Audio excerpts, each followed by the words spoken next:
All right. How you doing today? One sec here. Sorry for it. No, you're good. We could hear you. I'm excited to get into it with you today. So basically what you guys can expect from the live today is me discussing the proprioception and the components of dizziness that come from the musculoskeletal system. And Dr. Applebaum is going to talk about vision, all about vision. And so if we can just get Instagram to work here for us, do not leave because this is going to be a really good one. I actually found him. I'm back, baby. All right, it worked. Sorry about that. No, I'm sorry that this has been a mess, but we made it work. So yeah, I was just kind of explaining to everyone we're going to talk about dizziness, and I'm really excited to kind of see where our worlds overlap. Can you kind of just go into a little intro about who you are, kind of what you do, and your approach to things, or how you got into it? Absolutely, and make sure that I know what I'm talking about here. So Yeah. I'm a functional eye doctor. I specialize in optimizing the eye-brain connection, and that's clearly my passion. Just like so much of TMJ and head and neck is your passion. And what we've created is what's called vision performance training. So it's kind of a PT for the eyes, but really for the brain through the eyes. With the way to use the eyes is these joysticks to really tap into brain function and rewire the software to change how we're using vision, to allow vision to really unlock potential in so many ways. And I think with a lot of this, like you hear vision and you're like, well, I have glasses, I don't have glasses. It's not eyesight. You want to think of eyesight and vision as these separate entities. Eyesight's the ability to see. That's letters on a letter chart. That's a symptom. That's how we can focus light. Vision, though, is brain, how the brain filters, organizes, processes, and everything coming in through the eyes. And that's really where the sweet spot is here with all of this. So eyesight is basically the pure sense of taking in the information, or just taking in the information, and would vision be more the interpretation of it? Absolutely. I think that's a healthy way to look at it. Okay, gotcha. And so I guess when it comes to, I know we can go a million different directions, but like today, I know we really want to focus on dizziness and motion sickness and all those kinds of symptoms, maybe brain fog. Where in the system do things start to go wrong? Like how does it relate to those symptoms? So it's definitely input, output, and then perceptually what the brain does with that information. And so, at least through my lens with motion sickness, I mean, so much of that is our different visual processing pathways, one that responds to central input, one that responds to peripheral input, almost being in a fight with each other, and like a seesaw shifting back and forth rather than taking in the whole world simultaneously. Okay. And then when our vestibular system kicks in, our internal GPS and the roadmap of life, if our vision and vestibular systems are sending conflicting signals that the brain can't interpret, that's what causes this chaos. And, the people that are listening that are like, yeah, I get motion sick if I'm in the back seat or on a tablet or a phone, but if I'm driving, it's gone or way better. To me, that's a clear sign that vision is interfering and there's this disequilibrium that can be treated. But what about for you? Like when you think of motion sickness, where does that stem from? So outside of, so we have what you're discussing and the vision. So when I think about the vestibular and the balance system, we think about the eyes and the difference between what you're explaining, vision and eyesight, and how, very simply put, I even just sometimes describe it as your first line of attack. Like if you didn't see the whole bottom of the screen and you're looking at, and all of a sudden your world does this, it gives information to your brain to say, hey, you might be falling. Something might be happening. Take a step, prevent this, because this is exactly what you see first. So I know that's a very oversimplified way of saying the eyes play a role. Simple. All right, then we know the inner ear plays a role, and we do know symptoms like BP or disorders or issues like BPPV or the crystals in the ear changing position. It alters the signal to our brain about where our head is in space, and it would make us dizzy. But the last piece of it is proprioception. So the receptors that are in our muscles and our joints, and when they get stretched, so for example, if I tilt my head this way, my brain gets information that says, this is getting longer, this is getting shorter. So I have a hunch here that we're going this way. Let's make a correction. And so the areas closest to the head, the upper neck, some of the muscles of the deep neck, the SEM, all of them, they are richer in that input than other parts of the body. And so when you have an area that's been compressed for too long, or there's something going down lower in the chain, so you're always tilted in a different way, you're weak, so you can't hold yourself up properly, there's some type of inability to maintain alignment, your brain starts having information all the time. Like if we were thinking about the back of my neck, if the right side's always tight and the left side's always loose, it may always think, are we going this way? But then your eyes are saying, no, we're not. And then it kind of comes back to that mismatch. So that's where I spend a lot of time looking at the neck and the jaw. And then we could talk about later, but how the nervous system then will play into it also, because when your nervous system is sensitized, when you've been in pain for a while, you've been uncomfortable for a while, your nervous system starts looking for answers. So it's kind of like goes on high alert to pull in as much information as it can. But then by being on high alert, your proprioception is hypersensitized, it's hyperactive, muscles are tensing more easily, and it snowballs. And I'm sure you can relate to the exact same thing in your field. Well, and what you're describing, which is so interesting, like when you tilt your head to the side, yeah, the outside muscles of the eyes have to then coordinate.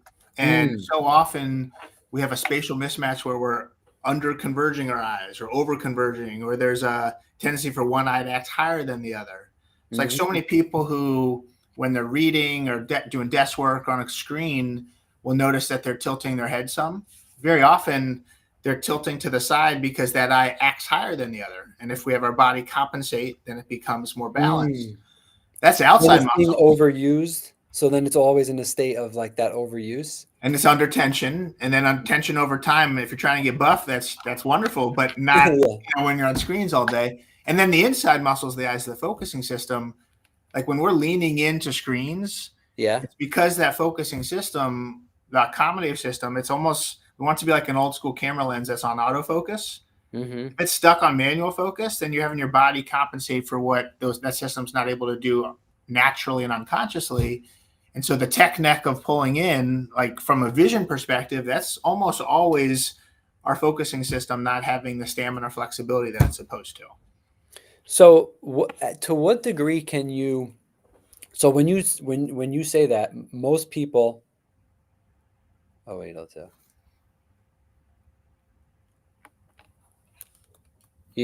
sorry about that. I gotcha. Apparently these are giving off bad sound. When you say that, most people automatically are going to say, well, if you have to lean in because you can't see, don't you need to get your eyeglasses checked, like so that you can see at a different distance? I think that would be the most natural reaction. Of course. And from a reactive model rather than a proactive model, sure. But a lens, eyeglasses just focuses light in a different plane. If you still have the same brain attached to that, and if your focusing system doesn't have that flexibility, that new setup becomes your new normal. You then maybe sit farther back, but then you're still going to adjust to that setup because you don't have that rapport with space like you need to. There's no flexibility in the system. You would always have to sit at an exact distance, or Absolutely. And as we get older, when that system becomes more rigid and less flexible, we reach for glasses more often. They become more of a crutch that can be helpful.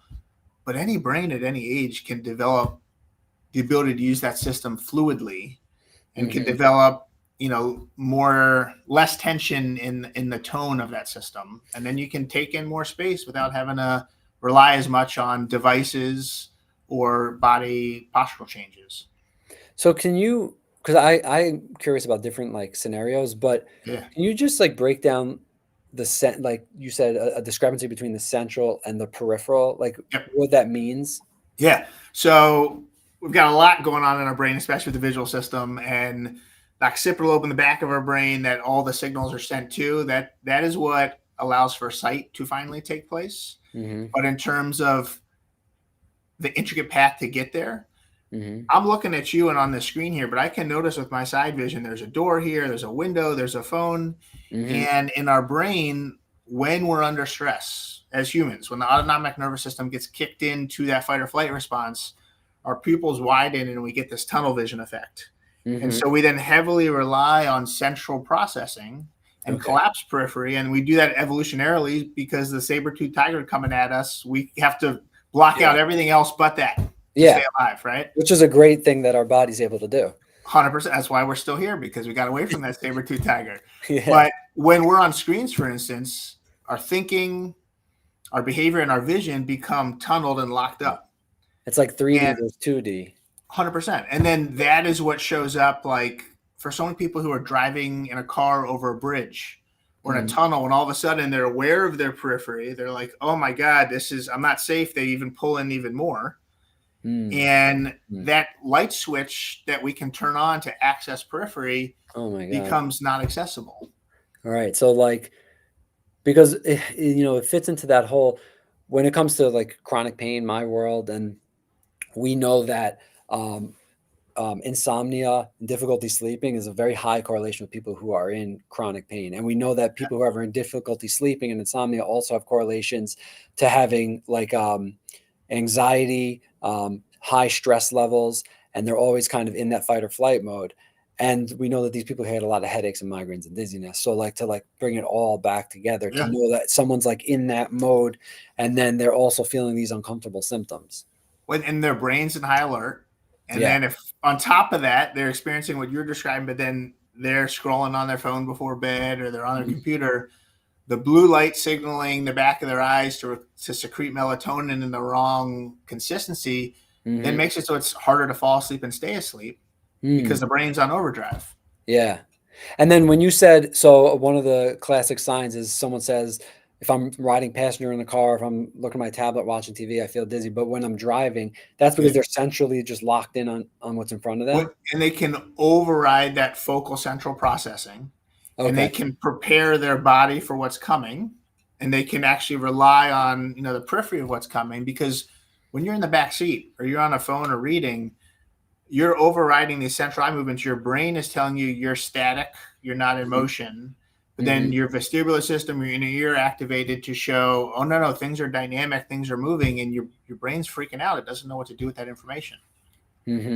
And so, I mean, I would say we shouldn't be in a car on our phones or reading. We should be talking to people, looking out the window. But for so many kids in particular these days, like, the world is stuck here. And then that's getting them into that state of fight or flight. And so motion sickness, like, people get dizzy on screens now, even like at their desk, or, at the end of a day, a long day, when they're, have a lot of visual stress from their environment, and the dizziness, the nausea, like the symptoms that get clicked on when we are, not in that state of safety, that's something that gets activated all the time, when it's really just disequilibrium and imbalance in the brain of how to process all that sensory input. That's wild. There's so. I mean, you see people all the time who are dizzy, right? Who are like dizzy from even like looking at a shirt with patterns on it. Or going to the mall or grocery store. There's all this sensory overload. They can't filter it all coming in. Oh yeah, grocery store is a really big one. Yeah, grocery store, especially after a head injury, right? Yeah. So basically, it's a very classic. If someone has an actual BPPV or vertigo, I don't really see them. Most people come in and they tell me the same thing. It's that I got my eyes checked. But just eyesight. They're looking at eyesight. Yeah, I went to my eye doctor. My eyesight, they said it's fine. Went to the ENT, and they said my ears look fine. There's no inflammation. Like, even my sinuses look good. I had some of the Epley maneuver and different vertigo or inner ears tests done. Those are fine. Why am I dizzy? And so that these people are just floating everywhere. They're like, I call them like they're in the gray. And then that's all most of the people that I work with, even if it's jaw pain, if it's neck pain, if it's headaches, it's like, I don't have a brain tumor. I went to the neurologist. My eyes are, my vision or my eyesight is fine. All these different things. Why am I suffering? And everything falls in the gray area. In my world, there is also, besides for the nervous system, which is hypersensitizing everything. And I know you see my videos with the musculoskeletal system. There's so many components to all of it. And one big thing that I see is that progression and approach is the key to everything. So some people will try, and you can tell me after if this is the same thing with your world, but someone will try a movement or an exercise or a strategy and it flares them up. And then they say like, okay, so that's not for me. I'm not doing that. But what I find is when you get the deepest results is when you take someone, you say, hey, we're going to use, like, the pain is a compass in most of the time, unless it's like a red flag pain, that's different. But most of the time, the pain's a compass. You did that, it made you feel worse. Sorry to break it to you, but we're going to actually attack that. Like, then we're going to use the right progression. We're going to make sure your nervous system is going to meet your muscle and your movement where it's at, and take your time. But if you can extend that time horizon and just follow that pain and notice incremental improvements, we can normalize the proprioception. We can build strength again. We can get your nervous system to actually trust movement. I can't tell you how many people turn, a quarter of the way and they feel a block or they feel pain and they're scared something's internally wrong. But then we just slow it down. We use these desensitization techniques and then they can move all the way. So it's, the nervous system, proper progression, understanding the components and the way things are interconnected. If you don't have the whole picture, people are going to flare up and people are going to be scared. And then if they don't have permission to keep going, why would they keep going? That sounds crazy. That gave me pain. Why would I keep doing that? You need to be able to, like, educate and give permission. I love that we just said pain is the compass. I mean, Yeah. that's Yeah. hopefully you trademark that. That's beautiful. I Yeah, I mean, should, right? I and there it signals from your body on like where the areas of dysfunction are. And I think at least in my world, like a lot of people who do vestibular PT for concussion, or even docs who do vision training or vision therapy, whatever they identify with what they call their work as, they almost feel like you have to awaken a sleeping bear before things can get better. And I look at it as, well, if we're using the eyes to rewire the software of the brain and we're establishing new visual skills and abilities to support the disruption, then absolutely you can climb out of it. But so often, for motion sickness, like holding a pen up and doing this 100 times, like that's not going to allow learning to take place from that environment, from that arrangement of conditions. If learning does take place and it says, oh, when I turn my head this way, I have to move my eyes the opposite way. When I go the other way, then it's contrary. Like if your brain is actually taking that modified sensory input and actively transforming and changing itself and establishing new pathways, then that's when the life-changing work really gets tapped into. And so, like, with our training in office, we do a lot of augmented reality, virtual reality, even eye tracking computers, where we're giving people the feedback of what it feels like, what it looks like, and the depth that ensues when both eyes are pointing to the same place, working together. The brain's turning on that information. We're able to perceive depth, see in 3D. We can then reproduce that setup when we then slowly incorporate movement and balance and cognition and vestibular input, because clearly our vision doesn't operate in isolation of these other systems. Right. But it should be that dominant sensory system that's taking all the other sensory input, making sense of it, driving meaning, and then directing the action that's needed. Right. So you're just basically making it more functional and applicable over time, but you're starting with the fundamentals.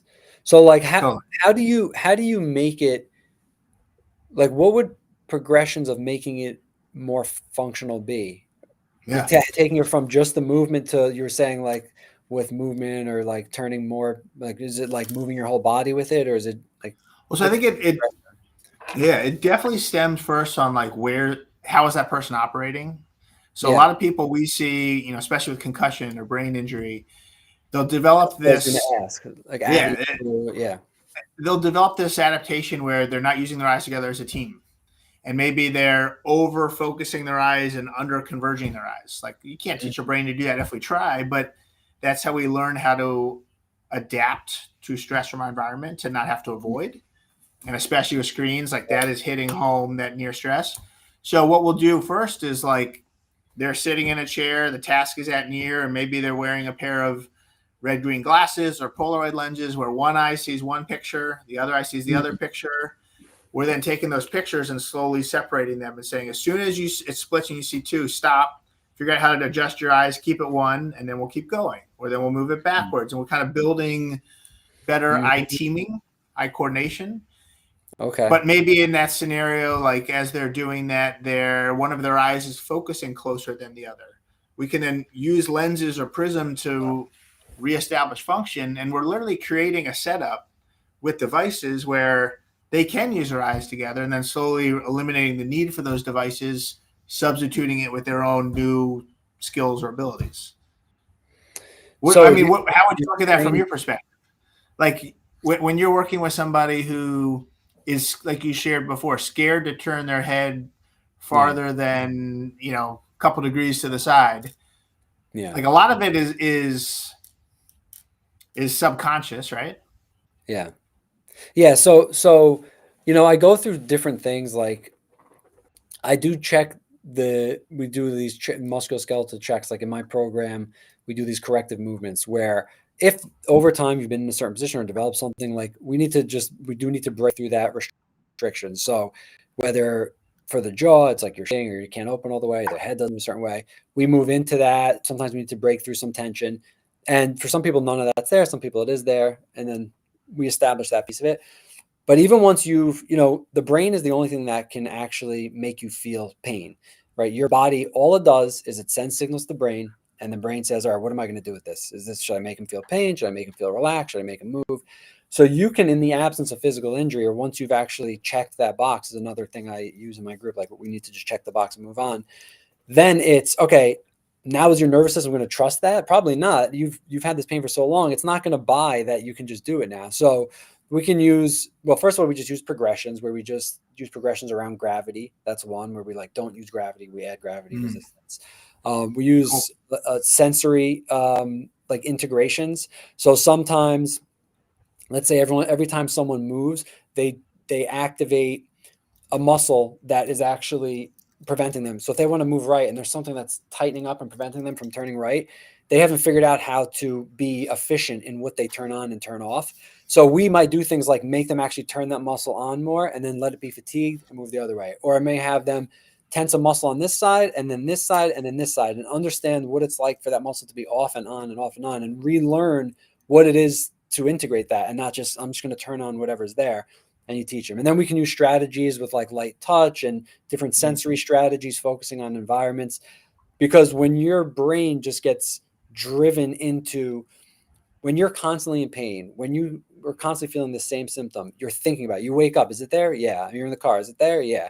And I'm going to go exercise now. Is it there? Yeah. You're driving that signal. You're just like, you've opened the floodgates. And so part of it is just rerouting that. And the neuroscience says that the only way to actually reroute, you can't just read a book and be like, that was interesting and put it down. You actually have to be obsessed with the outcome. You need to be obsessed and be focusing on it and have strategies throughout the day. That's how you truly can reroute things. So there's a lot of approach, but basically, generally, I educate on the nervous system first and do the musculoskeletal strategies, and then we just like shift into the nervous system stuff. I was thinking about you this past weekend. I was at an event in Florida, and we had a body worker come, Mm, and he came to our hotel room after, and thought I was just getting a massage, but he had electrostim attached the entire time. And I was laying on this plate, and I had a bad injury. I tore my pec years ago and tried to rehab my way out of it. Did a decent job, but I had limitations. And he was then putting, with his hands, the electricity was transmitting through his body to me, and like by a lot of different sensory input. I mean, my range of motion went from like 40%, let's say, to like close to double that. right. And I'm just curious, like you mentioning relying on gravity or eliminating gravity. I Yeah. mean, everything changes when we don't have that same weight. I would imagine Yeah. that's a big That's piece of your very important. treatment. Yeah, that is. It's all about knowing that progression. In fact, it's funny, I posted a video today about this, Cool. about how, um, you can eliminate gravity from a movement, or you can at least reduce it significantly. And then you can strengthen without movement. Like I could just put my hand here and not move, and I'm strengthening the muscle inside of my neck. Your body likes that a lot better than if you had to actually shift, because now it's like, oh my God, like things are moving. Should I protect more? And then when that internal fight happens, pain occurs. So like Yeah. it's all about building up. Um, so there's just so much nuance to all of it. And as you know, like one of the biggest things when you're in a nuanced area of practice is you need the reps. It's all pattern recognition. Like you get to a point now where you have someone tell you three different things and do one, and you're like, this is what it is. And you don't even know how you got there. Right. Right. It's just like Right. there's just this wisdom in there. And so it's just like if you just get the reps in, I love that piece of it, the pattern recognition. It's not always right. Sometimes you really got to test and then you figure out later to change the routine. But, Yeah. and that's what I try to teach the people I work with. It's like, I don't want you to have to come to me forever. I want you, and like I have a program where I educate you, and by the end you can make your own decisions until you're like, oh, I don't even need this anymore. Like because Yeah. then you actually can set them free. Well, and the reps for learning too, like Yeah. is massive. I mean, we do most of our patients who come in for an office treatment, like we put them on a robust home program where Hmm. like they're doing enough repetition until it becomes automatic, unconscious, efficient, and then Hmm. the brain just knows how to control the systems naturally. Mm. And we take a cross training approach where, from a vision perspective, we have learning take place in a 3-dimensional world, in a 2D world, in a virtual world, because you can then cherry pick from all of those different setups and allow it to integrate more quickly. Hmm. Um, do you see a lot of like? Have you seen a massive increase in like tech neck and screen related Yeah, bad for habits? sure. Yeah, absolutely. Yeah, bad habits, and it's not only like being at your desk. It's just all the stuff that you hear. It's all true. Yeah, People are yeah, just always looking down. Couches are getting more comfortable. These people are sinking into them. It's totally. it's a combination of things. And Um, we're becoming more sedentary, right? Like kids yeah. are not outside, they're not moving, and it becomes a completely different animal. And I bet though, I mean, actually, this isn't a novel thought because you kind of went into it, but we're talking about the kids now.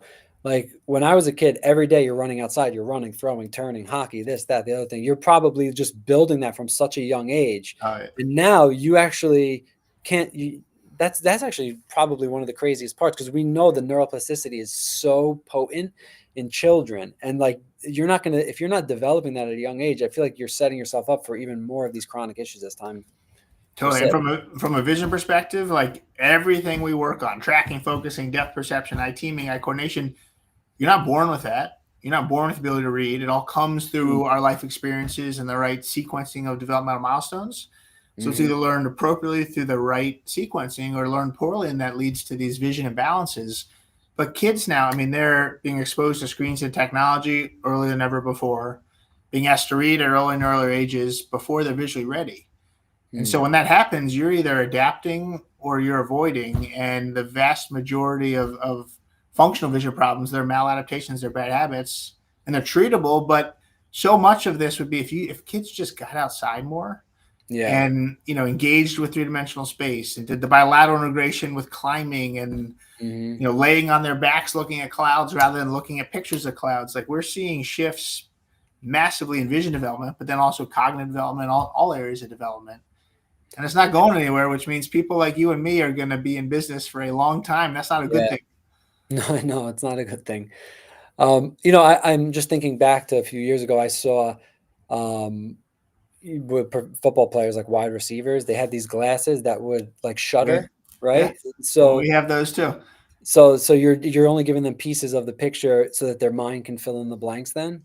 So it's looking at frame rate. So it's kind of Okay. like a stroboscopic effect. So Okay. Yeah. if the wide receiver is seeing the ball coming and they're seeing a picture of it here, here, and here, they have Yeah. to fill in the blanks in terms of how to prepare their body. Mhm. That's a similar parallel to like a baseball player in the batter's box, like having the donut on the bat where they're swinging, it's heavier, and Yeah. then when Right. they then take it off, the bat Yeah. seems so Yeah. much lighter. They can swing more fluidly. It's still the same bat, right? They just Mhm. their experience prior almost has sensitized the system. That's really true with those strobe glasses, and we use them a lot here as well. I think what's even more powerful is we use yoked prism. Mhm. So prism is just a lens that repositions where something is in space, Mhm. and you can move the world up, down, left, right, diagonal. From a treatment standpoint, if somebody's got an eye turn, let's say, and it's a 10-unit eye turn, whether they're looking up, down, left, right, near, far, we could move the world 10 units to where the eye is so that a doubled image goes single. But so often there's a brain attached to the eyes that has a hard time Mhm. or more effort depending on where they're looking, so the prism doesn't really work and it's a crutch there. But from a learning perspective, a child or a person who's a toe walker and their whole world is kind of pulled in, we can literally do base down prism, which moves their world upward. And Mhm. oftentimes they'll just start walking flat footed with the right prism, the right power, all of that, because their perception of space has totally shifted. And Wow. even just like playing catch with a beanbag with somebody with yoke prism on, it really allows them to have vision become connected to their body. in a way that it wasn't. I'm just, as you're saying this, I'm thinking like as we age, like doing a program like yours, it's kind of like you need to like check your cholesterol and your blood pressure and all this. And we know that falling and hip fracture is one of the leading causes of death once you hit a certain age. I just wonder, like, it sounds like it could do wonders for someone if like this is the type of thing that you just kind of it's like you do your exercise, you go for your walks, and like you do your vision training. Well, your work and my work as we age, right? Like Yeah, yeah, bone mass, muscle yeah. mass decreases. I mean, the same way we train balance and breath, like we should be training how the brain uses vision for performance and for Mhm, longevity. And so often people have misrepresented perceptions of space based off of vision. So maybe their mhm, body midline says that my midline is, at my body midline, but maybe their visual midline has it displaced more to the right or to the mhm. left or in a different Okay. place because of a head injury or one eye that's way more dominant than the other. If vision is then not able to guide movement like it's intended to, preventable falls become way more likely because you don't Mhm, see that change in elevation over the curb, or you don't see the tree root coming out through the sidewalk, or going up and down stairs can become harder. And just because we age, it doesn't mean vision needs to deteriorate. But so right, often we think that we lose cognitive capacity, we lose visual function. That's common, but that's not normal, right? And so right. same with you, like balance Yeah, is more important than anything as we age. yeah. Yeah, and we're seeing like the benefits of strength resistance training and balance training as we age, keeping people younger. Um, I the other question I have is when it comes to vision itself, so eyesight, I guess.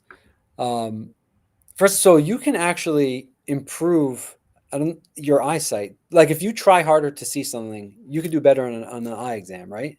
Can you do like Often, I mean, you can train that for sure. So if we think of eyesight as a symptom, yeah, and it's often a symptom of brain function and of near challenges. Like yeah, if somebody's got no focusing stamina or limited yeah, focusing stamina up close, far away gets blurry because the muscle, the system can't yeah. disengage. And Mhm, so when somebody's adapting to the lens they're in and needing a stronger pair of glasses every year, although mhm, that's common, again, that's not really normal. That yeah, means there's a focusing problem or an eye coordination problem that's making far away hard to engage with because near is hard. So if you address the mhm, problem, the symptom gets slows down or gets better. And I mean, mhm, we have patients all the time whose eyesight improves dramatically. And it's kind of the equivalent of saying, like, well, I want to lose 5 pounds or 20 pounds, or whatever it is. Well, if you figure out the root cause, mhm. not only are you going to lose the weight, you're going to keep it off, Right. hopefully, if you're Yeah, motivated. But then yeah, same with eyesight. Like people come to us all the time and they're like, oh, I want to get out of my reading glasses, or I don't want to wear my reading glasses. In a lot of cases, we can help support that if we're catching them yeah, at the right time and doing the right work. But you got to keep up with it, just like we yeah, we train our bodies. You don't just get in great shape and then never go to the gym again. Like you got to keep it up. yeah, So with right. a lot of the age related vision problems that we're slowing down or countering, like you do the work for the reboot, but then there's just maintenance stuff. If this Mhm. is a child or somebody whose brain developed abnormally or hadn't learned these skills, once the roadblocks are removed, then that's yours to keep, and you don't have to really do anything afterwards. Yeah, it makes so much sense. I always brag to my family and my wife, and they're so tired of it that I have 2015 vision. And last year, 2015 eyesight. eyesight, sorry, yes. I'm going to be Um, annoying. yeah, no, no, no, I can't. You're right. So it's funny. Last year, I went back, and I was like, "Oh, I have to be able to get this 2015 again." And I did it, and it was a little blurry. And I tried so hard to get the 2015, and I was able to do it. I read through the whole line, and I basically like gave myself a headache. And I actually asked the eye doctor, which is funny. We're just having this conversation, so it sounds like There's sounds like a lot of the profession is like kind of left behind on this. I said, "Wow, so can you actually improve your eyesight then?" Because I just tried extra hard, and I saw. And she's like, "No," and she told me Uh, no. She said, there's no "Yep." chance you can't, right? She said no. She's like, "It is what it is. You can't try harder." And I was like, "I'm pretty sure if I didn't just give myself a headache, I would not have been able to see those numbers."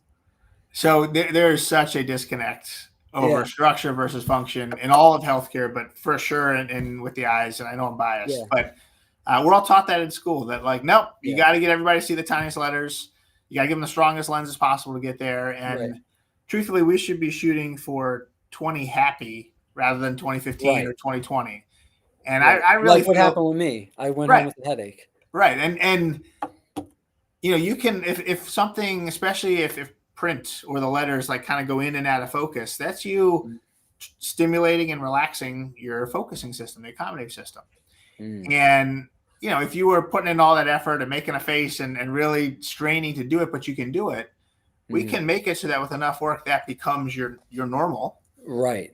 Okay. But eyesight, especially, that's deteriorating. It sounds like if you were at the eye doctor previously and that was solid, and Yeah. now it's no longer solid. I mean, that's likely a result of having a birthday since then, a lot of near work, and you have like Too a much. million kids, so you're not sleeping Yeah. as well as you would. That all impacts Yeah. things. Yeah. Yeah. The lack of sleep definitely deteriorates everything. Yeah. So I'm curious your interpretation because I see it with everyone that I work with also. The brain fog and the fatigue, like if someone's in pain, especially because I'm head, neck, and jaw, right? So there's an automatic correlation to my body feels strong. Like I feel, but I need I'm tired. I need a nap. And I know with vision, it's the same thing, just in our talks. So what's your interpretation of what's producing that? Yeah. So I think simply put, if you can't control your eyes and their ability to focus, you can't control your mind and its ability to focus. And so often brain fog in my world is related to the brain on overdrive, trying so hard to use the inside and outside muscles of the eyes together, to use the eyes as a team, and too much stress from the environment that we don't have the tools in place to meet the demands of or to support. Hmm. And that's often, that pain is a compass. Like that's your brain saying disengage from the task. You're asking me to do too much. Mm. And we see patients every day with their brain fog be eliminated when they're then able to almost tap into the areas of visual processing that are not working the way they're supposed to or on overdrive. And of course, like systemic inflammation, neuroinflammation can contribute to brain fog. But Yeah. even if you have that present, we can allow the pathways from the eyes to the back of the brain in terms of seeing, processing, and then knowing what to do with that information to be more robust, to react more quickly, and to be more fluid, so that the brain is naturally able to use the visual system, the way in which it's wired. And Mm. so often Okay. that brain fog, like it comes on around lunchtime or towards the end of the day Yeah. when it's fatigue. And Yeah. it's literally visual fatigue manifesting in this cloudiness sensation. And vision is a direct reflection of brain function. Yeah. So when our brain is not functioning at its potential, so often we hold that stress or that challenge within our visual system and within our eyes, and then all of a sudden things are blurry and we stop being able to see what we don't really want to see, even if it's kind of subconscious, which is kind of crazy to think about.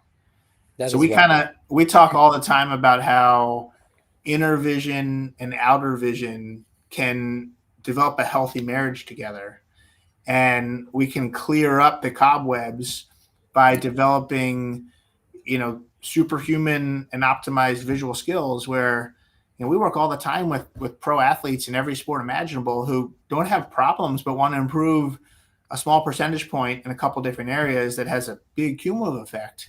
But even for the layperson, like being able to react more quickly to visual information or have better peripheral vision, that can be the difference between life and death. Like seeing a car come by and being able to actually react without moving your eyes over to make that change in attention. Or Yeah. when a kid's throwing something at you and you don't even realize, but you can quickly adjust. Like that's all based off of our first connection to our world, which is our vision. Yeah. I hear it a lot that when this pain started, when these headaches started, I feel there's a hesitation when driving, to whip my head, like especially with people with headaches and neck, where it really kind of creates like this like pulsation discomfort, and maybe this is related to vision as well. But I don't feel like I used to be able to whip my head. I'd check my mirrors. I'd be very very cautious about everything, and now sometimes I do it, and I'm kind of like like that I got about 90% of the picture, but I'm so uncomfortable to do the full movement, and so it's really hazardous. Mm-hmm. Mm-hmm. I mean, we're processing so much input when we're driving, Yeah. and throw on top of that like pulling your phone out, checking texts, Yeah. adjusting the radio, listening to people yelling at you. I mean, if your brain feels like it's got arrows coming at it from all the different senses, I mean, the Yeah. natural reaction is to kind of close off and cave in, and then that makes it so you're not trusting what you're seeing like you would otherwise. Yeah, absolutely. Where do you see Well, brain fog as mainly, like in terms of those that you work with?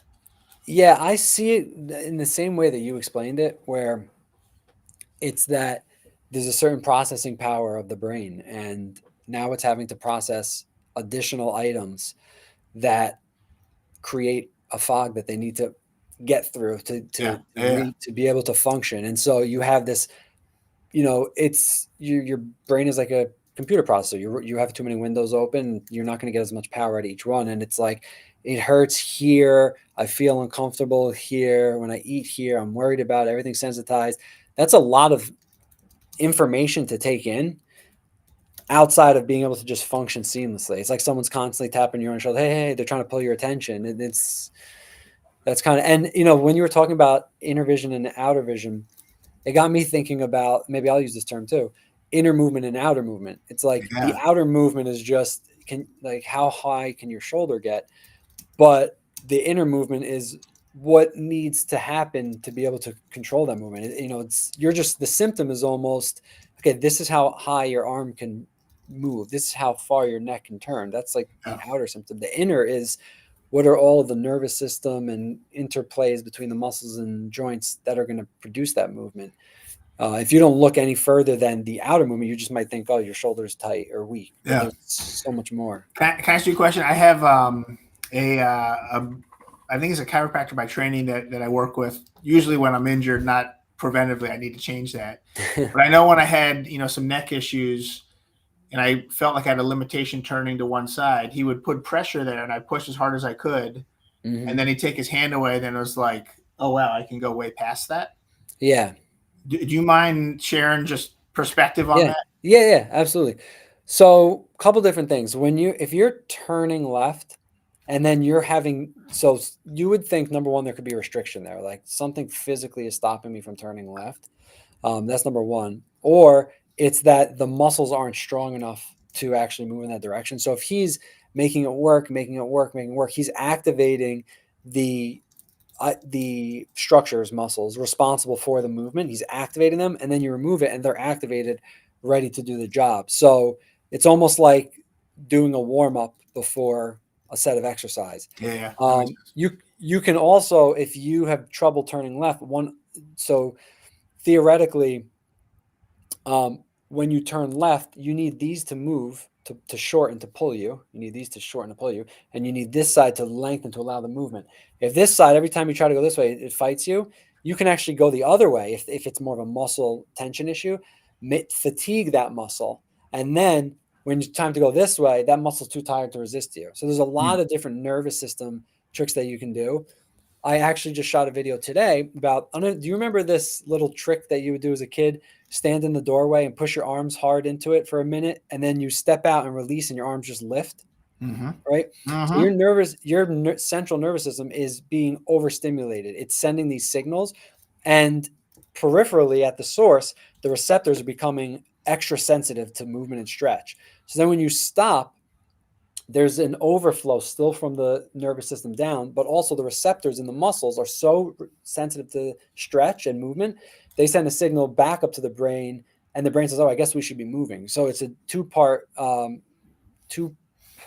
causation, and then the arms move up. So the video I made today was about jaw pain, and if you use your jaw, not all the time, but sometimes for clenching, or you hold tension there, or the way you move in the pot, and typically when posture's off and you move improperly, the muscles of the jaw that clench, they have to work harder to like keep your jaw up. So if you have these tendencies to fall in and out of bad posture, hold stress there, or clench from time to time, even when you're not doing those behaviors, you can still be getting that overflow of symptoms. And the opening to the video is saying, like, if you constantly have tension here and Yeah. you can massage it, it feels better, but it comes back. So there's this overflow effect that can happen when we're pushing the nervous system, and also physiologically, like with the actual exchange of chemicals.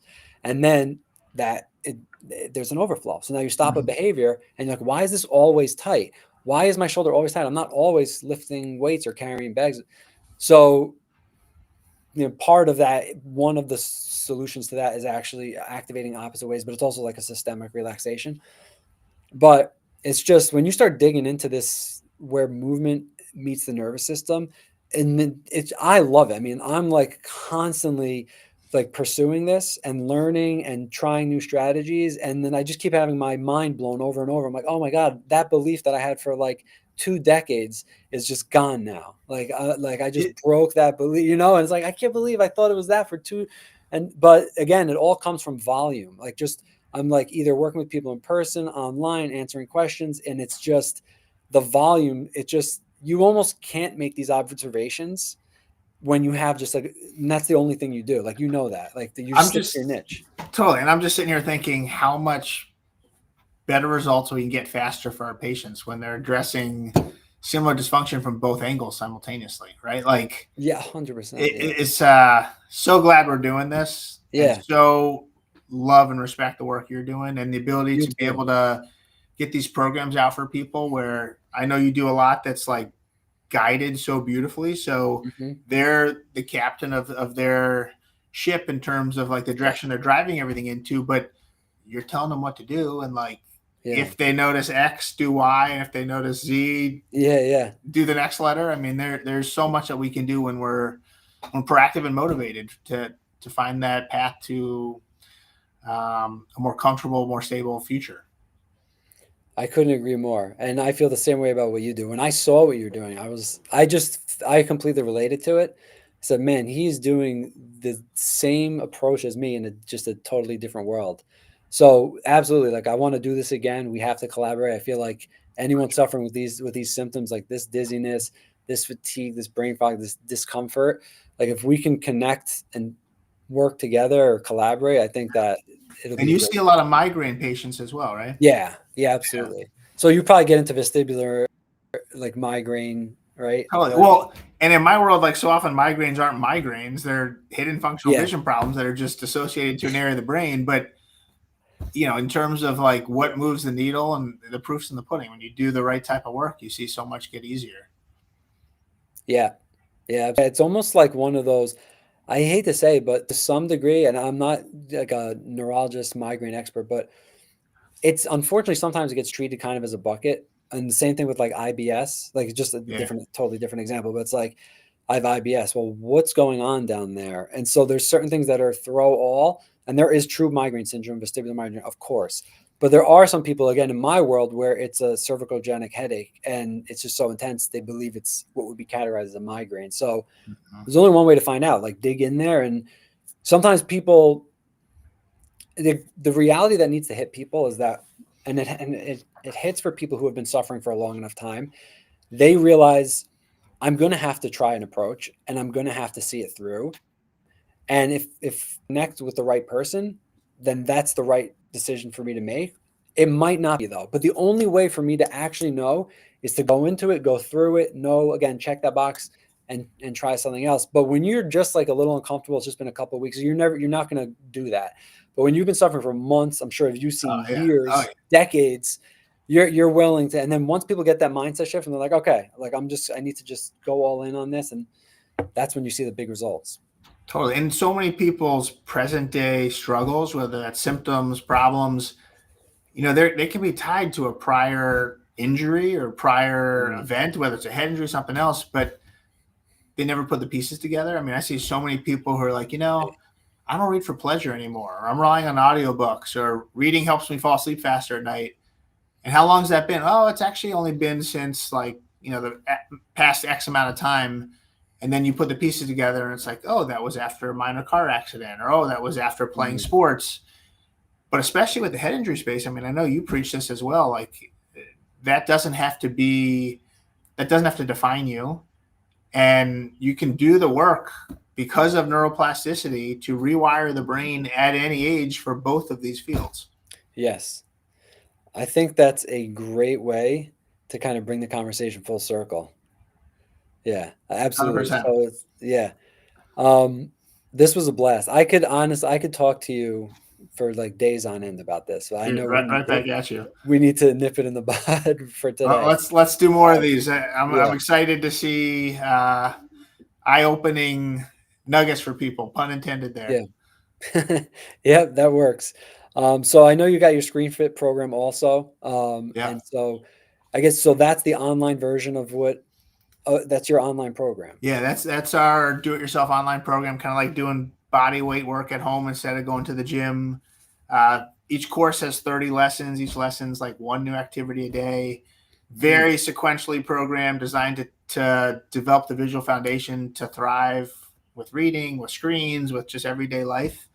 And I think we're giving your audience a pretty ridiculous discount yeah. on some of this. So it's I think we're giving everybody $200 off if they want to join. We've had 100% of people go through this program, see a reduction in symptoms. And we've had thousands of people go through it. And every time I say that, I want to knock wood. And it's because it's just so robust in terms of what's in there. But you got to do the work. You got to get through the program. Yeah. So I think it's, what is it, code DR Joe? So it's DR Joe and it's $200 off the program, which is extremely generous. So thank you.